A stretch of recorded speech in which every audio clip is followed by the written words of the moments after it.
started my master. So I did the other week. So it's a master. Yeah, it goes very fast. Even though it was felt like it was a long time ago, I started my bachelor. So Stockholm is a very student-friendly city, or So like, so it's very beautiful, but if you live in it for 3 years, it makes you drive you insane. yeah. Therefore, I was like, I need to do something else. So therefore, I decided to. And also, practice is the biggest, and had always been. But quite recently, the Swedish Democrats have grown bigger, which is the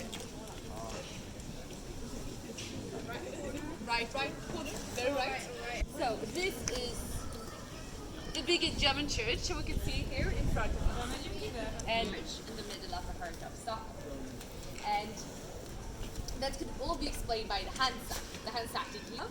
But to summarize, that the Hansa was a trading union. It was founded in the 1100s in the Mediterranean area. And so therefore this union was built that would contribute to move trade around the Northern and the Baltic Sea, for example. And Sweden wanted to join this German trade union, but we didn't know so much about trading at the time, in the 1200s. But to fix that, we imported a lot of German merchants here in Stockholm. Or in other words, we made this area very attractive for German tradesmen to live in. So therefore, hundreds of them moved to Stockholm. So many that for one while during the 1500s, you could almost hear more German on the streets here than Swedish in some quarters. And as we already learned, Sweden used to be a Catholic country, and during that time, the masses in church was held in Latin. But after Sweden became a Lutheran Protestant country instead, all the masses in church was held in the mother tongue of the people. So we had the first church that we saw in the beginning, that will be the Swedish church, and here will be the German church. So the German-speaking population could have fear of God and honor the king. Is that right? Yeah.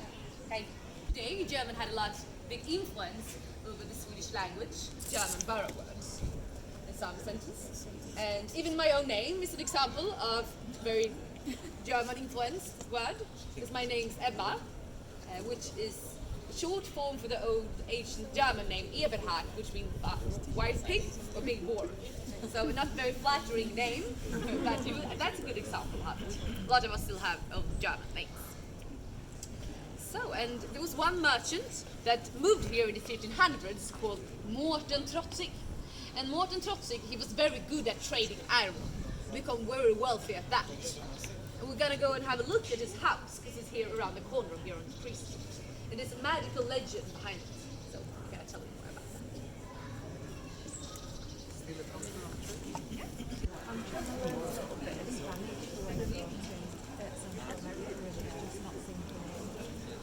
I heard there's an app called and I can get them right on there, but then I don't really get afterwards.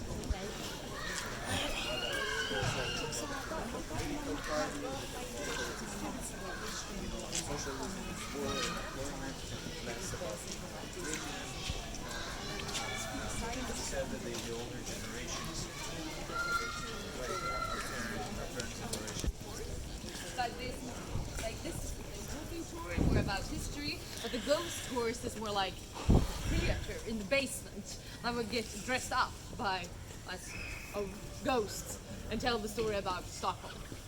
So that maybe if you want to hear more about those ghost-filled streets, that could be something you could have in mind. Okay, great. Now it's very crowded, not that. It's usually very crowded here because we are next to the school. So I always have the Uber boys, the children playing them. But we have two very beautiful houses here behind us. And some of you may have noticed all these iron decorations that are on the walls. And this is not only for decoration. This is what we call ankare or anchor walls of the houses to the inside walls. So they are used to stabilize the houses properly. And this very old method that has been used since medieval time up until 1800s. But the decades are from. So they could be an interesting little detail if you want to get to know how old the houses are. So this one we can see here is a very good example of this iron decoration from 1750s. But this house is from the 1500s, but they are added afterwards. And we can see on this orange house, they are more the old-fashioned ones, probably from the year 1500, these decorations. But the newest in style will be that one, if you can see the White House above 74th. That little symbol would be from the 1800s. That would be the most modern in style. So this could be those kind of details you could keep in mind, so we can learn more about the houses. But I promised you to tell you some more about Morten Trotzig. He was the famous merchant that used to live in this yellow house we could see here. And Morten became very wealthy at trading iron. He moved here from Germany, houses in the old city, right?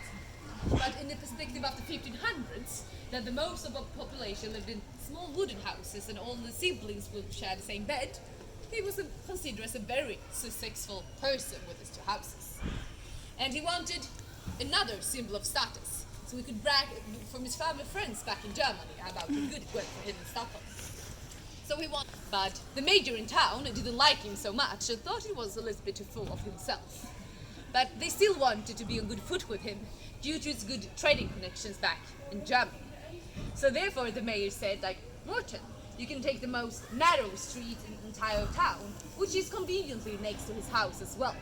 So therefore we have Morten Trotzig's alley that we have here beside the house, which is the smallest, tiniest little street in the entire town. It's only 90 centimeters, so it's a narrow place, so it's super, super small. And there's a lot of people that are passing that, but we are such a big group today, so I think we're gonna stand in front of it, and then the ones who are interested can go down and look, because there's a legend behind it, that if you go down there and touch both sides of the walls on the same time, you can make a wish, and maybe you can become as successful as Morten once were.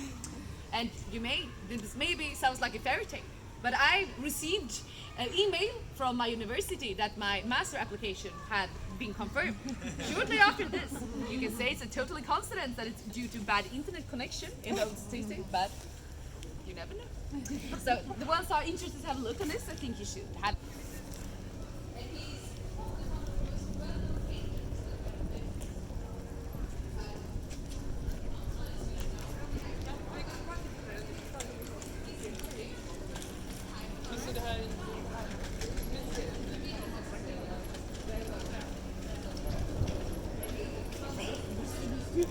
Excuse me.